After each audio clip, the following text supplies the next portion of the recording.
We wrote an article that went viral and sparked a natural hair revolution. We are Elise and Aisha, moms to small humans, digital content creators, licensed hairstylists, brand agnostic, curl educators, and generally your snarky girlfriends with no filter. We're two women from the south side of Chicago, taking the stupid out of natural hair.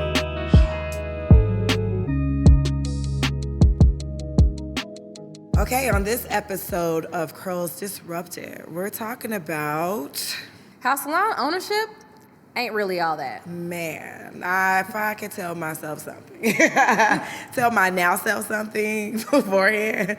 So let me tell you about my experience or where I fall into this. So when I was in beauty school, or when I decided to go to beauty school, I'm like, well, in my mind, I have a college degree. I should want to own a salon. It just makes sense. Like owning, being an owner, being in charge. I guess I was thinking about. It sounds cute. Yeah, it sounds cute. Like, especially when you have a college degree, like there's a certain expectation that people have for you. It's not to downplay, downgrade, diminish anybody who doesn't have a college degree, but there are certain things that are put upon you when you go through that type of matriculation, that you know more things, or you have been exposed to more things, or that you have a certain set of knowledge that could take you, say, beyond somebody who does not have it. Yeah. Not saying it's right, not saying it's wrong. No, not at all. Is. It's just society. You should want more. That's just kind of the idea of it, right? Ooh. Yeah, you should want more. Yes. Like, you should want more than just to be, because, like, even being a hairstylist, right? Honestly, like, real talk, people do not look up to or respond favorably when you're in a room full of people who have different jobs or careers than you do. When you're like, oh, you're a hairstylist, or it's like, oh, you're a hairstylist? Oh, you're just a hairstylist. You just do hair? You just do. And so that's why I never wanted to go to hair school, because people didn't respect. However, on the flip side of not respecting them, people do respect them, because guess what? When y'all got fancy events coming up, y'all getting married, y'all about to graduate. You got some pictures to take. You got a photo shoot. You got a first date, second date, third date. Guess what? He may propose to me today. Guess what? Yeah, your hairstylist is really important then, isn't she? Yes, she is. Okay. I just wanted to throw that in there. But so salon ownership seemed attractive to me because of the path that I had taken in life, even though I am not doing anything that has anything to do with my degree. I do, but in a super roundabout way. Now, salon ownership was just kind of happened. It wasn't like we were like, okay, so, we're doing this thing, we should have a salon. It was just like, here's this thing that's happening. Here's an opportunity. No, it was just like, we're doing this. It was just like, we're doing this. And I was like, okay, I guess I'm involved. And because I got her into it. Right. Let me tell you this. I have a lot of trust for Elise, because everything we've done, I would say everything that we've done, I had to trust her at every step and turn of this, just as she had to trust me. I take care of all of our money. Yes. I could run across across the globe with all this money, and she would be pissed, but it takes a lot of trust, though, to like have somebody like have your business in mind and have your money in mind. So the fact that she could trust me with money and I could trust her with her opinion about business, I took that and I ran with that. Yes, and she ran with that, and I have actually owned multiple salons, none of which have been not successful. But I practice non-attachment, and when something no longer fits my life, I don't feel a need to hold on to it. And I might for a little bit, but I always have a better landing spot happening for me when something is not for me. So I have let go of physical spaces, I have let go of people, I have let go of lots and lots of things over the past 10 years in building to where we are now. So we ended up coming into this space. And it has been a very interesting 2-year journey, which we're actually going to do in another podcast. But it's been a very interesting journey. But the things that we've learned is that Salon ownership is not always the next logical step No, for it's hairstylists. not. It's not. Especially when we start thinking about we want to work less and we want to make more.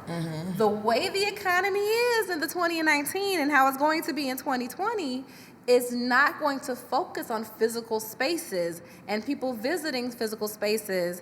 That the rent is creeping up and the electricity bill is creeping up and the gas bill is creeping up and minimum wage in Chicago is going to be what, like $12 very soon? I don't know. I know it's like 10 or 11 now, and I think there's set for another increase, and then employment taxes are going to go up. And because if you're running a salon, you're actually running a salon the way you should be running, and you are an owner, not just a landlord to renters in your space, all of your expenses go up and up and up and up. And yes, you can raise your prices on your clients, and yes, you can reduce how much you pay your staff, but how long is that sustainable? Right, and so for us, or getting into the space meant that Elise does not live in Chicago. I am here. I have now become a salon manager. She has. So she's the owner doing the high level things. She is also the manager doing the low level things too. So if you don't know the separation between the two of being a manager and being an owner, you need some business classes. Man, so I'm doing both, and then I'm also running an online business, and my chair. My own personal business. It's separate from the actual running of the salon. Right. My business has nothing to do with salon. And so here I am in this space. Now, I didn't complain about it. Whatever needed to be done, got done, did it, shoveled snow, threw down salt. Mopped the floors. Swept Cleaned them, walls. taked out garbage. You might as well have hired me at Enterprise, wash cars. You know what I'm saying? I did all of that stuff. And one of the things I realized about having a physical space is that you need to have some other money generating things going on in the space. Revenue generating activities, guys. Like, there's not, like, yes, you, the individual, is going to, you know what I'm saying, make money. What else is making money? Now, thank God. Let's talk, actually, before we even go there, let's talk about how services oftentimes aren't the primary driver of profit. So if you understand what profit is the money left over after you've paid all of your expenses out of the revenue. The general average profit out of a salon is about 5%. So out of all of your revenue, you literally have 5% sitting in your bank account after you have paid all of your staff, you've paid all of the bills, you have paid the rent, you have paid for all the products, supplies, miscellaneous, the water heater broke, you had to have the plumber come out, the AC decided it was going to start blowing cold air in the middle of wintertime in Chicago. All of these are real life situations that I've actually experienced as a salon owner. So you have all of these expenses. So at the end of the year, you're looking at maybe a 5% profit margin. And that's when you have an established busy salon that is working at 85% and above productivity of every single person on average in there. And that's when you're working on an employee basis. If you're working on a rental basis, you still have a salon, but you don't control the culture. And for some people, that's absolutely fine. We are not making a judgment on how your business model runs. But when you're working on that booth rental system, you have to make sure that you are charging your stylists enough booth rent every week or every month or however you do it in order to make sure that all expenses are covered and you have a profit margin plus a savings margin for when that chair is not occupied and you are out there searching for renters. So about 6 months into being a salon owner / salon manager, I realized, I was like, you know, the salon is just a space. Now, how you use a space is going to make a difference in what your revenue looks like. And so when I started thinking of it in that, thinking of it in that perspective, then I started moving just a little bit differently. So, I planned a couple of events. They went really well. We planned a couple of events together. They went really well. And so that catapulted like how I feel now about salon ownership, which is unless you have, some other revenue generating ideas to use the space And for. we don't mean retail. Yeah, nah. I mean, it's great to have retail. It does add some additional costs, but it's not going to like generate It's not the the type jackpot. It's not the jackpot. No, it's not. And I feel like now that I know what the jackpot is, or what is really going to create that revenue stream, now that I know that, I'm like, it's just a space. It's just a space that is going to house whatever business model you desire, whatever business structure you desire, whatever people you desire to have in your space, because there's no reason to have time wasters and energy sappers in there, clients and stylists alike. There's no need to hold on to a space that's no longer working for your life or working for your business model and where you want to go. There's no use in working with people that can no longer go into your next vision. Yeah. And so when we think about salon ownership in 2019, it's very different than what it even looked like 10 years ago, because again, that was a natural progression of what stylists did. Is you assisted, you got a chair, you built your clientele, and the next thing you did was build a salon. And so we did that because most of the time we wanted to teach people. We wanted to help people. We wanted to create a very specific environment that we wanted to work with and invite people into that. And what I see other stylists doing now who are opening salons, they're doing that. They're really curating. Everything is curated. They're curating their clienteles. They're curating the staff that either works for them or the renters that work with them. They're curating how that space is used, and whether it's used for photo shoots, video shoots as we're using right now, community events, professional events. So we're really maximizing the fact that we have this physical space to do everything that is modern inside of hair. And when the time has come for that space to no longer be there, it's much easier to release that space. Because I remember 15 years ago, having a $500,000 build out, $1 million build out was a thing. And I looked at it and it never made sense to me. It's like, why would I go into that much debt to build out a space in which to teach people what I know? Or why would I do that to have people that worked around me that I liked? There are so many alternatives now that may not have existed 10, 15, 20 years ago in order to do that. There are rent a chair by a day options. There are specific spaces that are dedicated to educators coming in and using those spaces.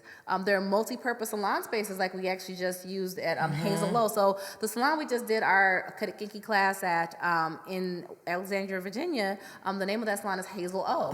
And it's such an amazing multi-purpose space, and we love what she did with it. There's an entire stage and education area with beautiful light coming from windows. Oh my God, it was amazing. Then there's a styling area that can house her stylists that work for her, but also it's very open and movable to teach classes in. People can stand around those stations and learn. Her shampoo area, it takes amazing pictures. It does. It was amazing just, it was a pictures. I was very inspired.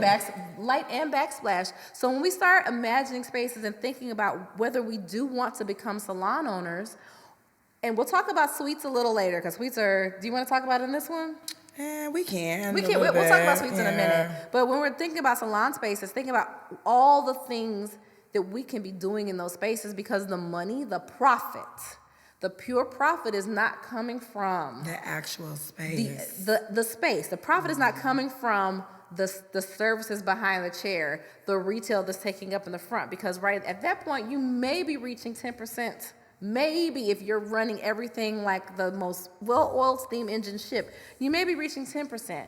What are the things that you can be doing within that physical space if you're already a salon owner or you're thinking about salon ownership that are 80 to 100% pure profit to make sure that you're able to sustain and maintain that space? And then even if you're not a salon owner right now, before you start to think that that is the natural next progression, start to think about, do I want to be responsible? Listen, For all of oh this. my God, the responsibility. If the alarm company calls me one more time about something I'm supposed to be doing, I keep forgetting to do it, by the way. The alarm company has called on 3 separate occasions. I'm never at the salon when they call me like, hey, you need to do this one thing so we can check and see what it's doing.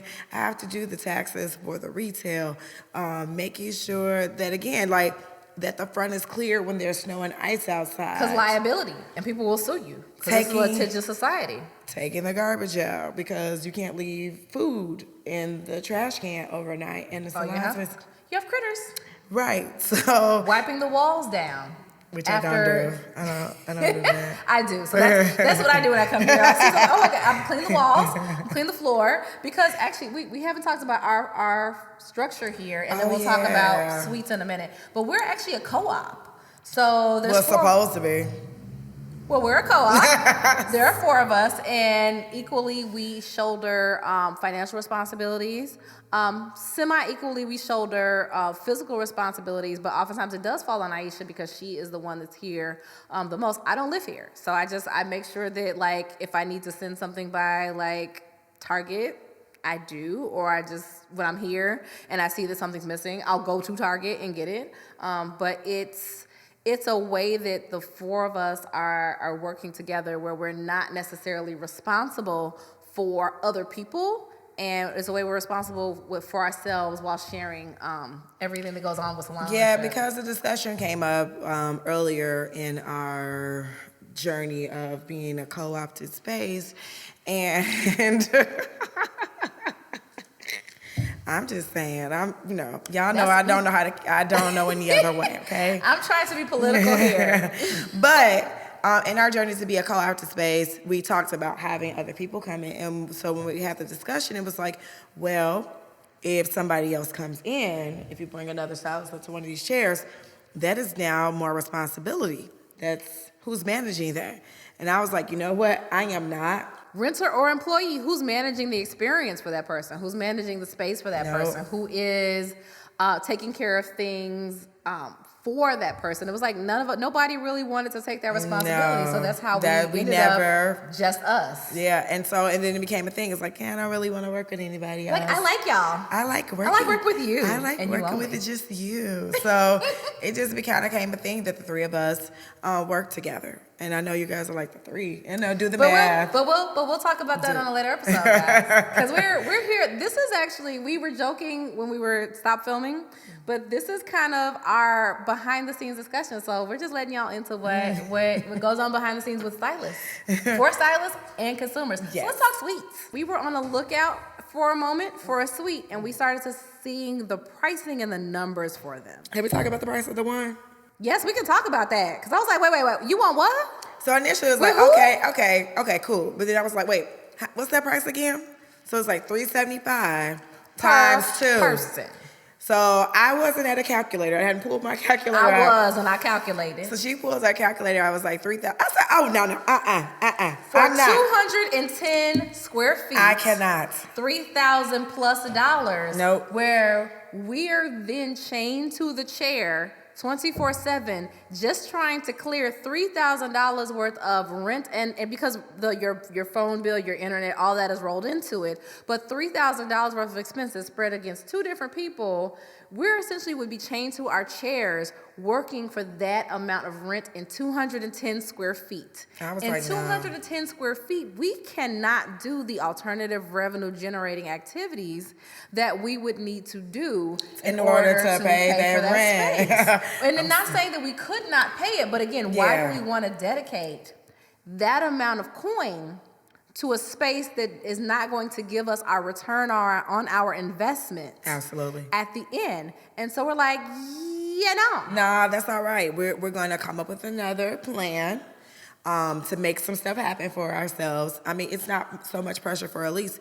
She's in Atlanta, so that's not a lot of pressure for her. And it's not really a lot of pressure for me. Mm-hmm. It just changes the way that I'll be doing business for some time. So we decided not to go with that. That was not the best option for us to be able to generate, again, the kind of monies that we wanted to generate. We didn't want to lose out on that amount of money. The monies, and then that would actually, trying to generate the monies for it would change our lifestyles. Yeah, so absolutely. I would need to be in Chicago more often. Aisha would need to be in the salon more often working. That would take time away from our families. That would take time away from our self-care, our personal lives, the time we have for friends. So again, when we talk about ATM, we have to realize is, are we willing to sacrifice our attention and our time and our money to the degree that it takes? Just to have 210 square feet.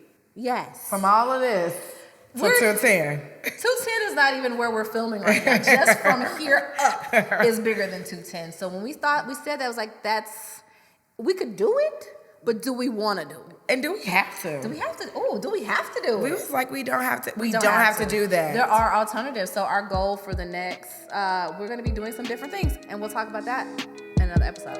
So stay tuned.